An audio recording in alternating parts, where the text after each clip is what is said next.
दोस्तों अगर मैं आपसे कहूं कि पिछले महीने आई हुई छावा मूवी पुष्पा पर भारी पड़ी और जो मालूम है पुष्पा के जो लवर्स है पुष्पा की जो सीक्वेंस सीरीज को चाहने वाले हैं वो पक्का इस बात से नाराज होंगे। देखिए सबकी अपनी अपनी पसंद है। अभी मैं इसलिए ये नहीं बोल रहा हूँ कि पुष्पा हिट नहीं थी, मैं सिर्फ ये बोल रहा हूँ कि छावा पुष्पा से ज्यादा बड़ी हिट है।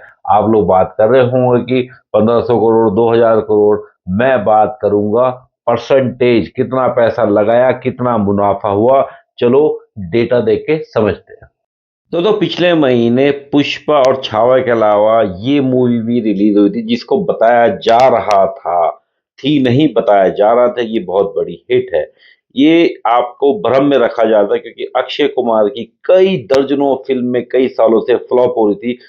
वो प्रॉफिट तो छोड़ो, जितनी लागत थी उतना भी नहीं कमा पा रही थी। तो इस मूवी के पीछे था हमारे अक्षय कुमार का स्टारडम और वीर पहाड़े के दबा के पीआर प्लस उनका पॉलिटिकल कनेक्शन भी यूज किया गया, बट ये मूवी अपनी लागत तक नहीं निकाल पाई।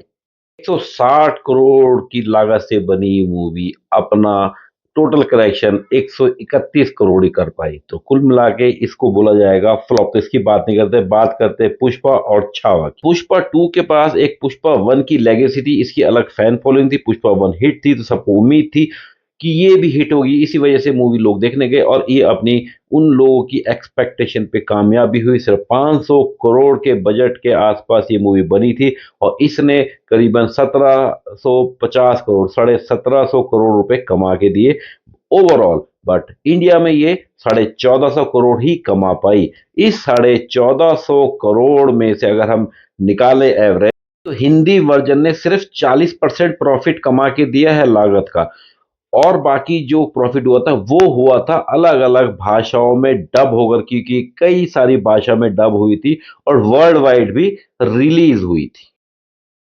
एवरेज और परसेंटेज में जाए तो इस मूवी ने तकरीबन 3.5 गुना प्रॉफिट कमा के दिया है। 500 करोड़ में बनी थी, 1750 करोड़ कमा करके दिए हैं। दोस्तों अगर आप बात करें हम मूवी छावा की तो अंडररेटेड मूवी थी। बहुत ज्यादा हाइप क्रिएट नहीं हुई थी, बहुत ज्यादा पीआर भी नहीं हुआ, बहुत ज्यादा प्रमोशन भी नहीं हुआ। चुपचाप आई, छोटे से चेस से आई और बड़ा धमाका करके चली गई। कोई मूवी अगर सिर्फ 130 करोड़ में बनी हो और 500 करोड़ कमा के दे दिया आपको 3 हफ्तों में ही, वो भी बिना किसी फालतू के पीआर हो हल्ला और सपोर्ट के, तो ये तो प्योर सक्सेस है। मैं इसीलिए छावा को पुष्पा से ऊपर रख रहा हूं क्योंकि इसने तकरीबन 4 गुना प्रॉफिट कमा के दिया है, वो भी एक ही लैंग्वेज में। अगर अलग अलग लैंग्वेज में डब होती तो ये पता नहीं क्या करती।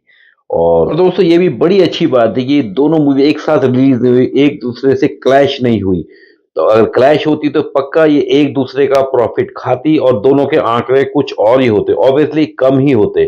तो अलग अलग डेट में रिलीज होने से ये मजा आया कि मेकर्स भी खुश, प्रोड्यूसर भी खुश, डायरेक्टर भी खुश और आप और मेरे जैसे फैन भी खुश।